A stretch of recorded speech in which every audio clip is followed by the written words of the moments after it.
एकादशी को पद्मा के नाम से जाना जाता है। इस जलझूलनी और परिवर्तनी एकादशी भी कहते हैं। इस कथा का संबंध राजा मारधाता से है। पौराणिक कथा के अनुसार एक बार युधिष्ठिर ने भाद्रपद माह के शुक्ल पक्ष की एकादशी की का नाम, देवता और पूजा विधि के बारे में पूछा। प्रभु श्री कृष्ण ने कहा कि युधिष्ठिर, भाद्रपद माह के शुक्ल पक्ष की एकादशी पद्मा यानी परिवर्तनी एकादशी है। इस व्रत कथा को पढ़ने और सुनने से व्यक्ति के सभी पापों का नाश होता है। इस दिन भगवान ऋषिकेश की पूजा की जाती है। सूर्य वंश में मारधाता नामक एक चक्रवर्ती, सत्य प्रतिज्ञ और प्रतापी राजर्षि, जो राजा और ऋषि दोनों हो गए हैं। उनके राज्य में अकाल नहीं पड़ता था, प्रजा को मानसिक चिंताएं नहीं सताती थी और व्याधियों का प्रकोप भी नहीं होता था। उनकी प्रजा निर्भय और आर्थिक रूप से धन समृद्ध थी। महाराज के कोष में केवल ईमानदारी से अर्जित धन का ही संग्रह था। उनके राज्य में समस्त वर्णों और आश्रमों के लोग अपने अपने धर्म में लगे रहते थे।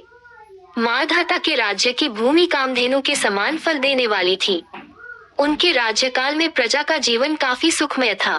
एक बार किसी कर्म के फलभोग के कारण राजा के राज्य में 3 वर्षों तक बारिश नहीं हुई, जिससे भूख से पीड़ित प्रजा नष्ट होने लगी। प्रजा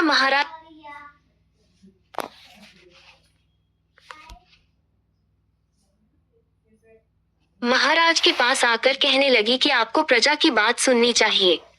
जल भगवान का निवास स्थान है, इसलिए वे नारायण कहलाते हैं। नारायण स्वरूप भागलावन विष्णु सर्वव्यापी है। वे ही मेघ स्वरूप होकर वर्षा करते हैं और वर्षा से अन्न पैदा होता है और अन्न से प्रजा जीवित रहती है। महाराज, इस समय अन्न के बिना प्रजा का नाश हो रहा है, अतः कोई उपाय कीजिए। राजा ने कहा कि आपने सही कहा है, अन्न को ब्रह्म कहा गया है। अन्न से ही प्राणी जीवित रहता है। पुराण में भी विस्तृत रूप से वर्णन किया गया है कि राजाओं के अत्याचार से प्रजा को पीड़ा होती है, लेकिन जब मैं विचार करता हूँ तो मुझे इसमें मेरे कोई अपराध नहीं नजर आते हैं। फिर भी प्रजा के हित में पूरा प्रयास करूंगा। ऐसा निश्चय करके राजा मंधाता कुछ व्यक्ति को साथ लेकर भगवान को प्रणाम करने वनों की ओर चल पड़े। वहाँ मुनियों और तपस्वियों से मिले। एक दिन उन्हें ब्रह्मपुत्र अंगिरा के दर्शन हुए। उनको देखते ही राजा ने दोनों हाथ जोड़कर मुनि के चरणों में प्रणाम किया। मुनि ने भी राजा का अभिनंदन स्वीकार किया और राज्य के बारे में पूछा। राजाना ने प्रजा का हाल बताकर मुनि के स्वास्थ्य के बारे में पूछा। मुनि ने राजा को आसन और अर्घ्य दिया। मुनि ने राजा के आने का कारण पूछा तो राजा ने बताया कि मेरे राज्य में सब कुछ अच्छा चल रहा था, लेकिन किसी कारणों से वर्षा का अभाव हो गया है। इसकी वजह मुझे नहीं पता है। ऋषि अंगिरा बोले, सत्ययुग सबसे उत्तम युग है।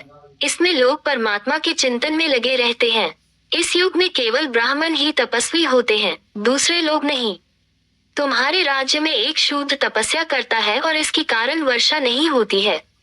तुम इसके प्रतिकार में यज्ञ करो, जिससे ये दोष शांत हो जाए। राजा ने कहा, मुनिवर, एक तो वह तपस्या में लगातार उसका कोई अपराध भी नहीं है, इसलिए मैं उसकी तपस्या अवरोध नहीं उत्पन्न करूंगा। आप दोष को शांत करने वाले किसी धर्म का उपदेश कीजिए। ऋषि बोले, राजन, यदि ऐसी बात है तो एकादशी का व्रत करो। भाद्रपद मास के शुक्ल पक्ष में जो पद्मा नाम से एकादशी होती है, उसके व्रत के प्रभाव से निश्चय ही उत्तम वृष्टि होगी। तुम अपनी प्रजा और परिजनों के साथ इसका व्रत करो। ऋषि का ये वचन सुनकर राजा अपने घर लौट आए। उन्होंने प्रजा के साथ भादों की पद्मा एकादशी का व्रत किया। इस प्रकार व्रत करने पर मेघ पानी बरसाने लगे। हरी भरी खेती से धरा सुशोभित होने लगी। उस व्रत के प्रभाव से सब लोग सुखी हो गए।